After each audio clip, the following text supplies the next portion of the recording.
Allah berfirman dalam surah Al-Fat ayat 22 sampai 23. A'udzubillahi minasyaitonir rajim. Walau qatalakumul ladzina kafaru lawlam adbar thumma la yajidun waliyyan wala nasira. Sunnatullahi allati qad khalat min qabl wa lan tajida sunnati tabdila. Sekiranya orang-orang kafir itu memerangi umat Islam, Allah tegaskan, pasti orang-orang kafir itu akan kalah. Mereka tidak akan mendapatkan perlindungan dan penolong dari Allah. Pasti ini Pak. Allah yang meninggikan langit tanpa tiang ini kabar dari Allah yang pasti. Sekarang saya tanya, ketika orang-orang kafir Belanda menjajah Indonesia, Belanda menang atau kalah? Kalah. Ketika Jepang menjajah Indonesia, Jepang kalah atau menang? Kalah. Nah, ketika imperialisme Amerika mencengkram Indonesia, Amerika kalah apa menang? Kalah. Begitu juga nanti ketika imperialisme Cina mencengkram Indonesia, pasti Cina akan kalah.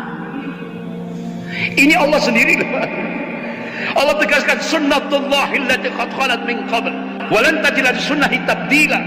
Jadi sunnatullah itu berlaku sejak dulu dan kalian tidak akan pernah melihat perubahan akan sunnatullah itu.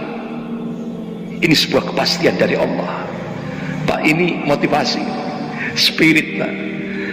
Yang namanya orang kafir kalau memerangi umat Islam pasti kalah gitu Pak. Pasti yang dimenangkan sama Allah itu golongan mukmin, tapi di sana ada proses, ya kan? Prosesnya ini Pak. Justru Allah akan menilai pahalanya itu, ngasih pahala gini pada saat prosesnya ini.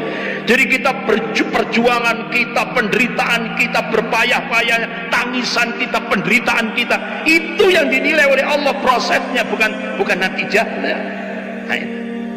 Nah, terakhir Rasulullah sudah memberikan busra, berita gembira. Qala Rasulullah sallallahu alaihi wasallam, innallaha yab'atsu li hadhil ummah ala ra'si kulli mi'atin sanatin mayujaddidu laha dina. Rawahu Abu Dawud. Sesungguhnya Allah akan membangkitkan di tengah-tengah umat Rasulullah ini dalam setiap penghujung 100 tahun seorang al-mujaddid, pembaharu di dalam agama ini. Nah, Bapak-bapak, Imam Ahmad bin Hanbal rahimahullah mencoba mencari hadis-hadis yang sahih dengan matan hadis yang sama dalam kutubus sittah tentang al-mujaddid. Masya Allah, beliau temukan, beliau kaji, beliau rinci, beliau teliti, akhirnya beliau memberikan khulasa, kesimpulan. Mujaddid yang pertama Khalifah Umar bin Abdul Aziz rahimahullah, cucunya Umar bin Khattab radhiyallahu anhu. 100 tahun lagi mujaddid yang kedua, gurunya beliau Imam Syafi'i rahimahullah. 100 tahun lagi, wallahu a'lam, hanya Allah yang tahu. Nah, Ustadz Bahtiar Nasir dapat bocoran dari hasil penelitian ulama-ulama ahli ilmu. Itu kan hijriyah, 100 tahun ya hijriyah. Tapi kalau dimasehikan, insya Allah Sofatul Islamiyah itu akan muncul 2024.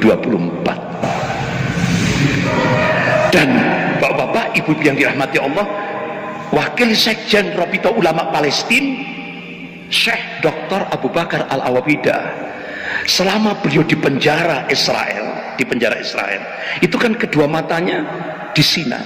Kenapa Pak? Selama di penjara beliau mengkaji Al-Quran dan hadis, beliau kaji, beliau teliti, akhirnya matanya di sinar sampai buta, fisiknya disiksa dengan cara-cara biadab. Masya Allah Pak. Qadarullah, masa tahanan selesai, begitu beliau keluar, saya akan menyampaikan apa yang saya teliti di penjara Israel ke Indonesia. Masya Allah Pak, Allah mudahkan perjalanannya dari Palestina ke Indonesia bulan Juli 2015. Siapa yang nerima Pak? Masjid Jogokarian, Yogyakarta. Akhirnya beliau sampaikan, insya Allah berdasarkan nas-nas syar'i, dan ini diprediksi 2024. Pemantik awal Sofatul Islamiyah tingkat global Allah akan munculkan dari arah timur Indonesia. Sambil beliau meneteskan air mata, wahai umat Islam Indonesia, genapi syarat-syaratnya supaya kalian layak dipilih oleh Allah menjadi pemantik awal Sofatul Islamiyah, kebangkitan Islam global. Puncaknya Rasulullah tegaskan, qala bi Baitil Maqdis wa akna fi Baitil Maqdis. Jadi Rasulullah sudah mengabarkan dalam hadis riwayat Imam Ahmad, pusat kesempurnaan Islam di akhir zaman, pusat kemenangan Islam di akhir zaman Allah takdirkan di Baitul Maqdis, bukan di Mekah, bukan di Madinah. Nah Pak, kenapa di Turki seluruh masyarakat Turki kok punya keyakinan pemantik awal kebangkitan Islam global bukan Turki tapi Indonesia? Makanya kenapa lembaga-lembaga pendidikan di Turki mata pelajaran eskul bahasa Indonesia. Jadi Pak, orang-orang Turki semuanya yakin insya Allah dari Indonesia, dan insya Allah dari Masjid Al-Itqan. Takbir, Allahu Akbar. Bahkan bapak-bapak, ibu-ibu yang dirahmati Allah, akhirnya terjadilah pertemuan tokoh-tokoh ulama sedunia. Salah satu perwakilan tokoh-tokoh ulama sedunia datang ke Jakarta menemui Gubernur Anies Baswedan, menguatkan insya Allah pemantik awal kebangkitan Islam global Allah akan munculkan dari Indonesia, insya Allah. Jadi mudah-mudahan ini, makanya kita genapi syarat-syaratnya. Apa Pak?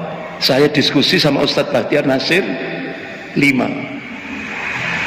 Dakwah tauhid harus terus kita gerakkan, karena tauhid ini kunci kemenangan. Yang kedua, tarbiyatul Islamiyah. Jadikan pesantren-pesantren kita, lembaga pendidikan Islam kita, madrasah-madrasah kita menjadi sarana strategis untuk membangkitkan kebangkitan Islam. Yang ketiga, as-siyasah as-syar'iyyah. Ayo Pak, jadikan umat Islam ini melek politik, jangan sampai buta politik. Makanya itu kan saya pernah ceramah di Masjid Al-Huda ini, akhirnya videonya jadi viral ini, sampai akhirnya saya didatangi dari Mabes Polri 4 orang ya, 6 orang dari Mabes Polri. Nah itu saya tadi, oh itu di Masjid Al-Huda ya, Al-Huda itu. Jadi sampai Mabes Polri sampai dengan video dari Al-Huda itu goncang Pak. Kan waktu itu kan saya menyampaikan slogan, ayo jangan sampai buta politik, umat Islam harus melek politik. Kiai Haji Ahmad Dahlan Allahumma yarham memberikan warning, kalau umat Islam di Indonesia itu buta politik, apa yang terjadi di Andalusia akan terjadi di Indonesia. Kemudian yang keempat, iktisodiyah Islamiyah. Ayo bangun kekuatan ekonomi umat. Basisnya mana? Masjid. Lewat kekuatannya apa? Jamaah. Ayo. Yang kelima, askar Islami, militer Islami. Artinya apa? Ustadz-ustadz yang punya akses ke militer, ayo terus sebarkan Islam di kalangan TNI, di kalangan militer. Insya Allah Pak, pengalaman kami di Malang sejak tahun 93, Masya Allah, begitu TNI itu didekati dengan syiar Islam, Masya Allah Pak, karena mereka berada di garda terdepan nantinya. Saya kira itu Bapak-bapak,